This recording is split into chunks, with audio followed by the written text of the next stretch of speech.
পাকিস্তানের সিন্ধু অঞ্চল একদিন ভারতের কাছে ফিরে আসতে পারে, এমন মন্তব্য করেছেন ভারতের প্রতিরক্ষা মন্ত্রী রাজনাথ সিং। শনিবার মরক্কোতে ভারতীয় বংশোদ্ভূত প্রবাসীদের এক অনুষ্ঠানে তিনি এ মন্তব্য করেন।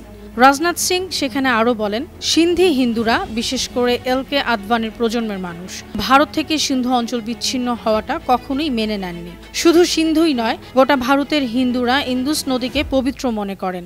সিন্ধের বহু মুসলমানও বিশ্বাস করতেন ইন্দুসের পানি মক্কার আবি জমজমের মতোই পবিত্র। এটি আদভানিজির উক্তি।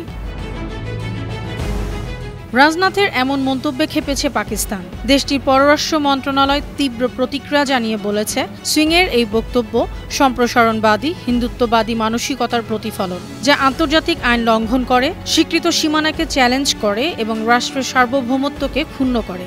পাকিস্তান ন্যায় ও আন্তর্জাতিক আইনের ভিত্তিতে শান্তিপূর্ণ সমাধানের প্রতিশ্রুতিবদ্ধ, তবে দেশটির নিরাপত্তা, স্বাধীনতা ও সার্বভৌমত্ব রক্ষা অব্যাহত রাখবে।